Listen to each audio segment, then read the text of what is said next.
ಸಿದ್ದಾಪುರ ತಾಲೂಕಿನ ಬಾನ್ಕುಳಿಯ ಗೋಸ್ವರ್ಗದ ಗೋಸಂಶೋಧನಾ ಭವನದಲ್ಲಿ ಕಾಲೇಜು ವಿದ್ಯಾರ್ಥಿಗಳಿಗಾಗಿ ವಿನೂತನ ಕೃಷಿ ಕಾರ್ಯಾಗಾರ ನಡೆಯಿತು.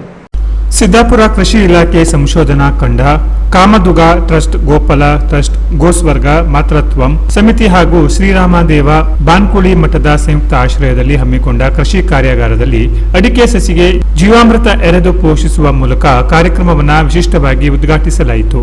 ಕಾರ್ಯಕ್ರಮದ ಅಧ್ಯಕ್ಷತೆ ವಹಿಸಿದ್ದ ಸಿದ್ದಾಪುರ ಕೃಷಿ ಇಲಾಖೆಯ ರಾಧಿಕಾ ಅವರು ಮಾತನಾಡಿ, ರಾಸಾಯನಿಕ ಗೊಬ್ಬರ ಹಾಗೂ ಕೀಟನಾಶಕಗಳಿಂದ ಮಣ್ಣು ಮತ್ತು ಮಾನವನ ಆರೋಗ್ಯದ ಮೇಲಾಗುವ ಗಂಭೀರ ದುಷ್ಪರಿಣಾಮಗಳನ್ನು ವಿವರಿಸಿದರು. ಜೊತೆಗೆ ನೈಸರ್ಗಿಕ ಹಾಗೂ ಸಾವಯವ ಕೃಷಿ ಪದ್ಧತಿಯಿಂದ ದೊರೆಯುವ ದೀರ್ಘಕಾಲೀನ ಪ್ರಯೋಜನಗಳ ಕುರಿತು ಬೇಡ್ಕಣಿ ಸರ್ಕಾರಿ ಪ್ರಥಮ ದರ್ಜೆ ಕಾಲೇಜಿನ ವಿದ್ಯಾರ್ಥಿಗಳಿಗೆ ಮಾಹಿತಿ ನೀಡಿದರು.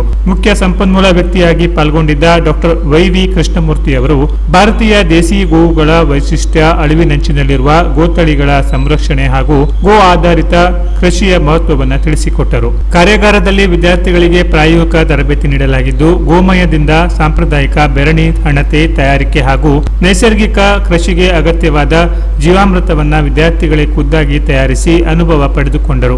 ಭಾಗವಹಿಸಿದ ವಿದ್ಯಾರ್ಥಿಗಳಿಗೆ ಪ್ರಶಂಸನಾ ಪತ್ರ ಹಾಗೂ ಬಾನ್ಕುಳಿ ಮಠದ ನೈಸರ್ಗಿಕ ಉತ್ಪನ್ನವಾದ ದಂತಸುರಭಿ ನೀಡಿ ಗೌರವಿಸಲಾಯಿತು. ವೇದಿಕೆಯಲ್ಲಿ ಪ್ರಮುಖರಾದ R S. Hegde Harige, Satish Alamane, doctor Jayaprakash Lad, Raghavendra Musavalli, M V. Hegde Muttige ಸೇರಿದಂತೆ ಇತರರು ಉಪಸ್ಥಿತರಿದ್ದರು. Canara plus news, Siddapura.